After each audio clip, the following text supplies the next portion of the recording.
Why, hello everyone. Welcome to Redneck Ways. How's everybody out there in YouTube land? Well, I hope you guys had fun and dandy. I hope you all had a great weekend. It's Sunday evening. Let me see what time it is. It is 11:07, guys. One more hour and it'll be Monday morning. But tonight, guys, I thought we talked about some cool things. I'm getting ready to go on vacation here in 2 weeks. So I've got all this stuff running through my head, what I want to do, and what I am thinking is I think my camera's blurry. I really need to get going on this one here.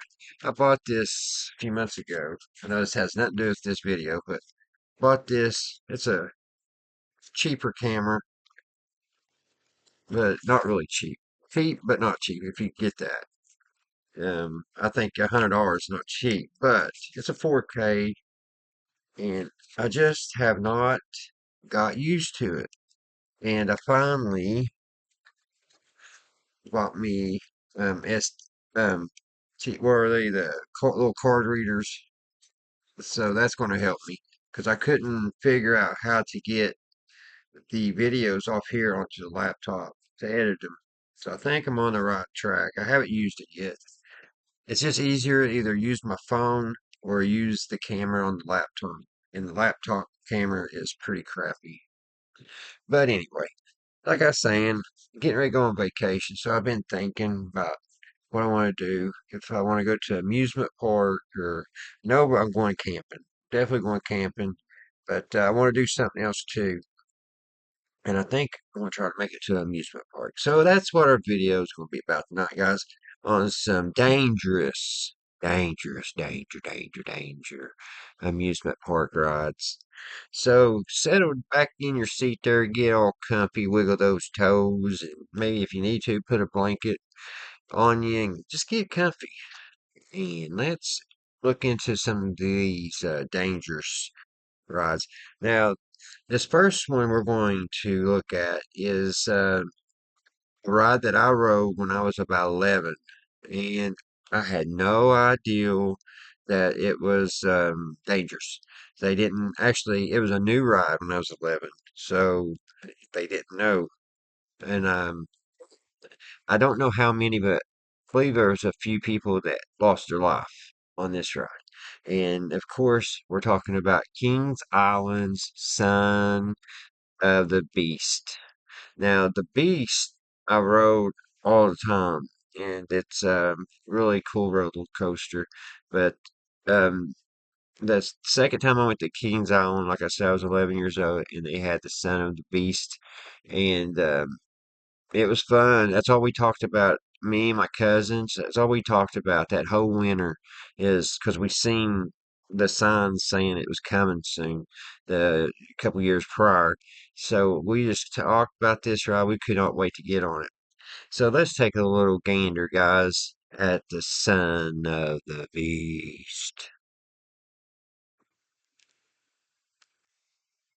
Alrighty, guys, here we go. Here's a little video, and it's showing, I guess, the beginning of the ride of Son of the Beast. So hang on tight.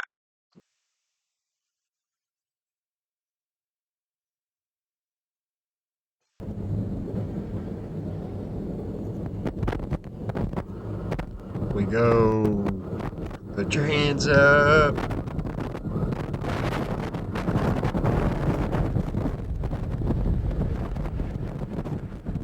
Whee! Was a tough turn. It's all wooden, guys. All wooden roller coaster. Son of the Beast.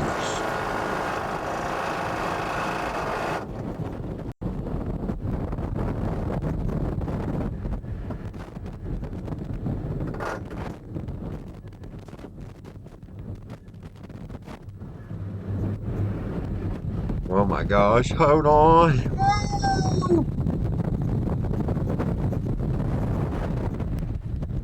I'm don't remember it, but man, I'd love to ride it again, even though I know it's dangerous.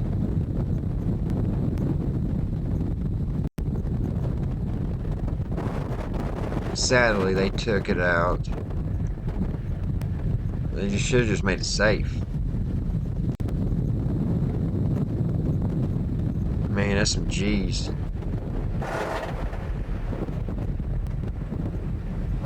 Hitting the brakes.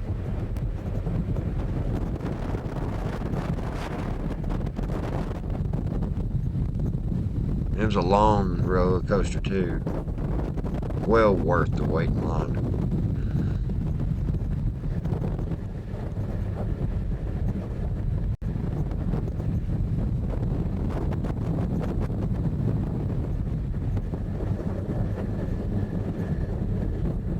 Your bank.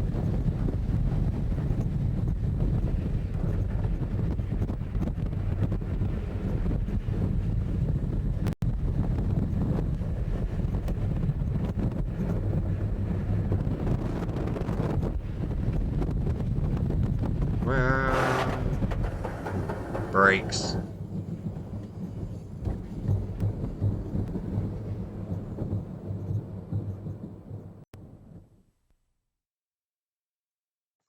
What do you think about that, guys? Did any of you guys ride that ride, the Son of the Beast? Now, the Beast, that's a good ride too, and I believe it's still up there at Kings Island. But this one, guys, this is a roller coaster that not too many people have seen. This is the first time I ever seen it. Other morning, I was watching some videos, and this popped up in my live feed, and I was like, "Hey, man, this is cool," and I want to share it with you guys. And it was called um, Bowl of Joy, Bowls of Joy, and it was built in 1906. An a post office employee of the name of Horace A. Lockwood had a ideal after watching bicycle racers race in a dome. You know how you can pedal, and the faster you can get closer, like up the wall. Like you've seen the motorcycles that are in a it's like a spiral, and they ride the walls. Oops, didn't mean to hit the mic, guys. But anyway, that's what this is. And it's looks like two bows. And the first bow is you shoot out and it kind of brings you around. It shoots you out to the main track. And then you go round, round a circle in a spiral. And then the last part, it shoots you back up to the second bow.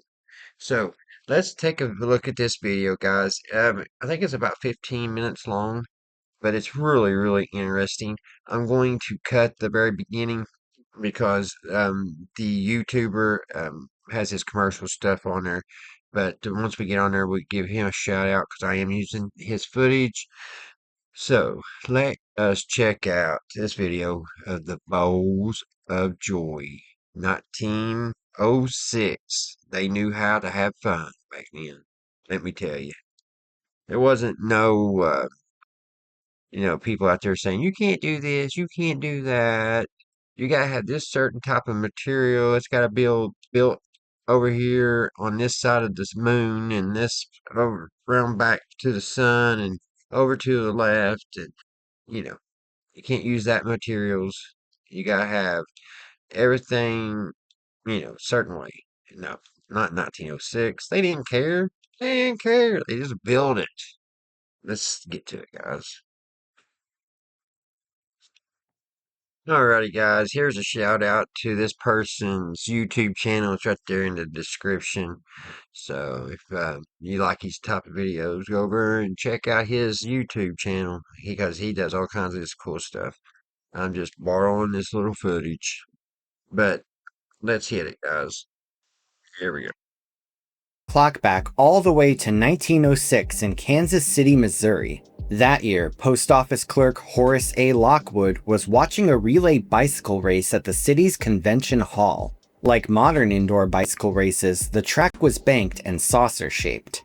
As he watched the bicycles navigate the track at high speeds, Lockwood had a moment of inspiration. As described by the Kansas City Star, thousands of persons came to see the exhibitions. Among them, Mr. Lockwood, who wondered why, if persons were so anxious to see others make these perilous loops, They would be anxious to make them themselves in perfect safety.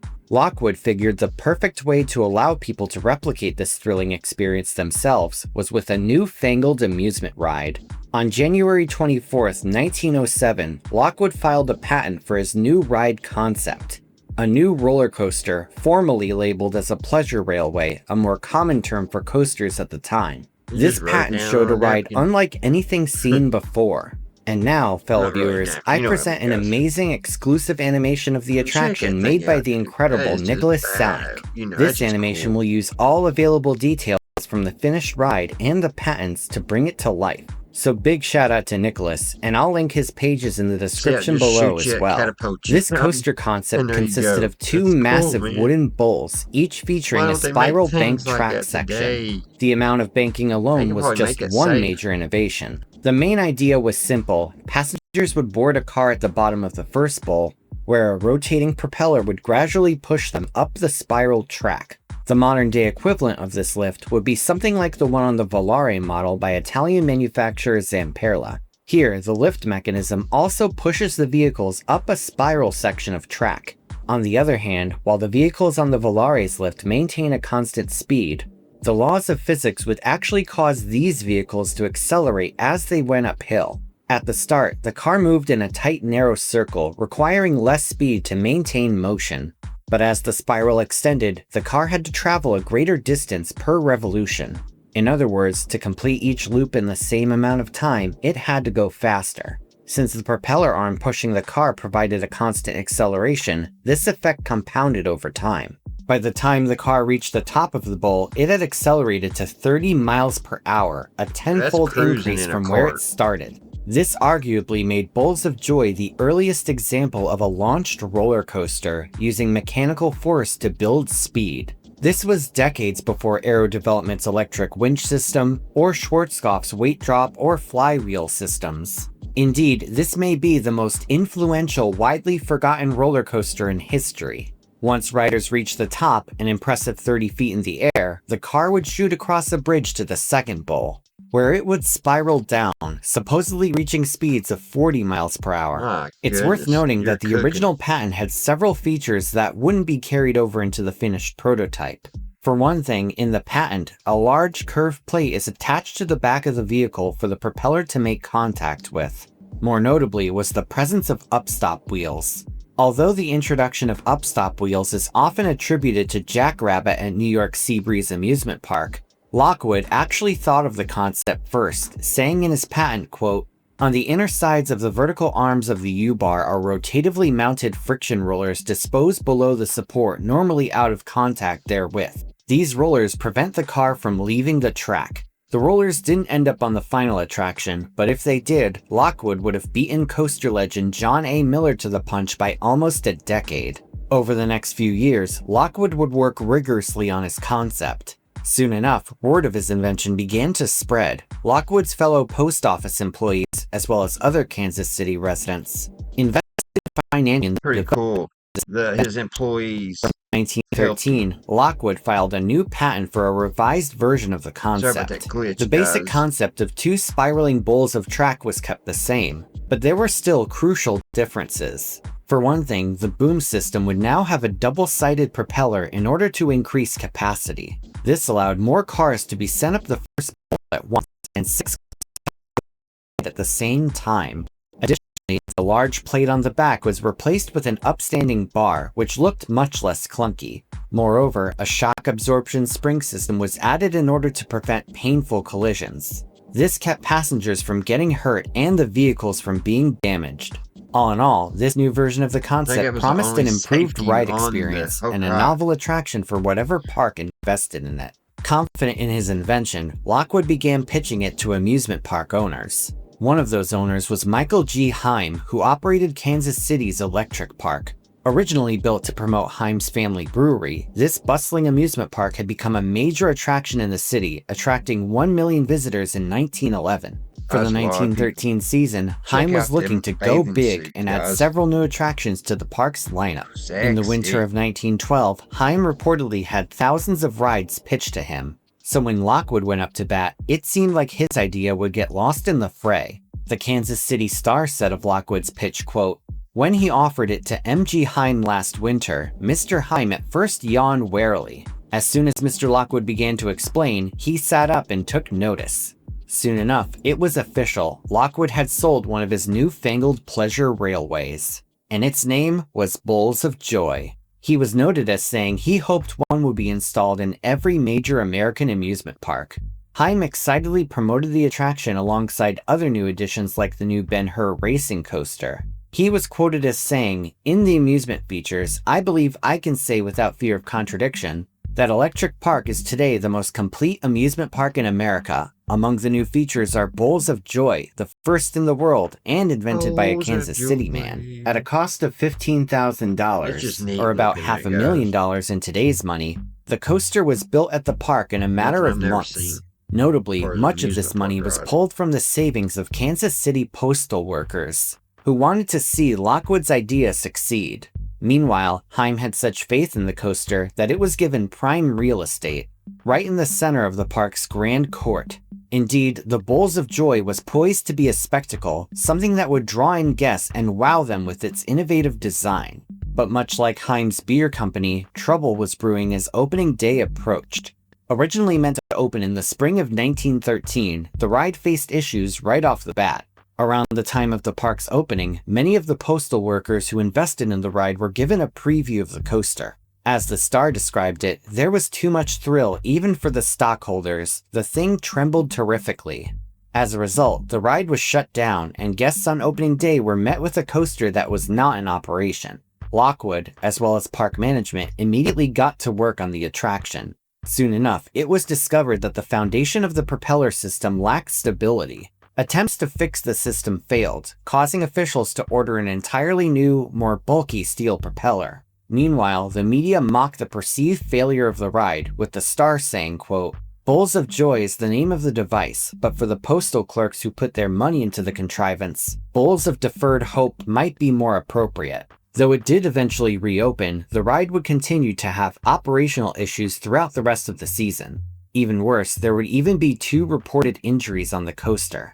In May, passenger Richard J. Costello claimed his leg and back were injured when a ride vehicle collided with that the would not car be he was good. sitting in. I've rode a The couple second rides wasn't like the that ride's hurt my fault. back. In July, a man named John F. Despain stood up on the ride before it ended and fell out, injuring his scalp. Misfortune Lord. seemed to follow the ride, as a tragic incident happened right underneath it the same month. One day, a woman poisoned herself while sitting underneath the ride by drinking carbolic acid. Oh She my was gosh. reportedly the wife of a chauffeur who was driving on the park's racetrack. The couple had separated just days before. This had nothing to do with the ride itself, but it seemed like nothing good was ever associated with it.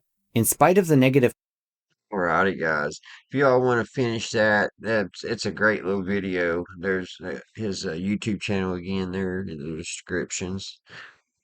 Ain't that neat?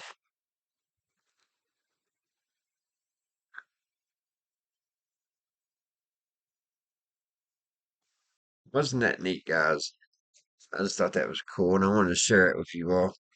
Alrighty, now before we finish the video, let's look at this video here. It's pretty cool, and it's just back in the day. I just love the appeal and the lure of the old amusement parks, and you see the way the people are dressed just back then. It's just magical. And I don't know. I've always liked watching old 1920s and stuff, and just they're about amusement parks. There's just something about it. So let's check out this little video, and it does pretty good in showing how it was back in the day. And then here we go, guys. This is some cool train. Check this out.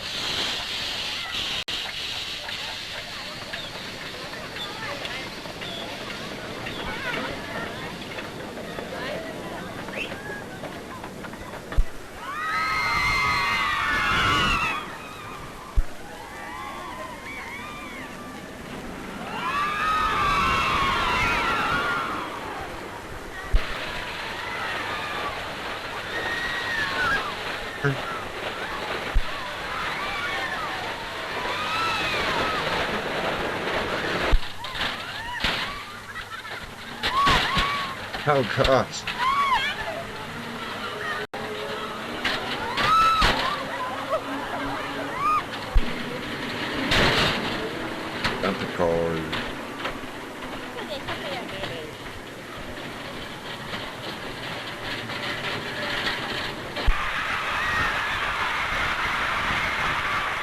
type of racer.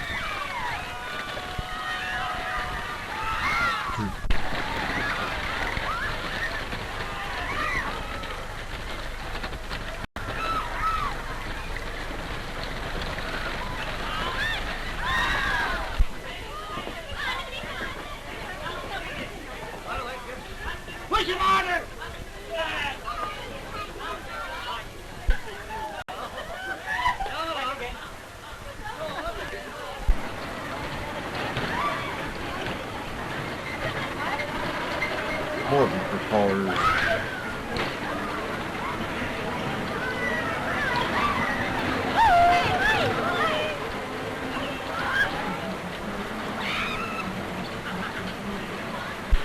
I always thought it was crazy that the you know how it hits the ceiling, so you got juice running from the ceiling down through that thing on the back going into the electric motor. So I guess they're using the ceiling as a ground. What? Where was that? Looks like a worm.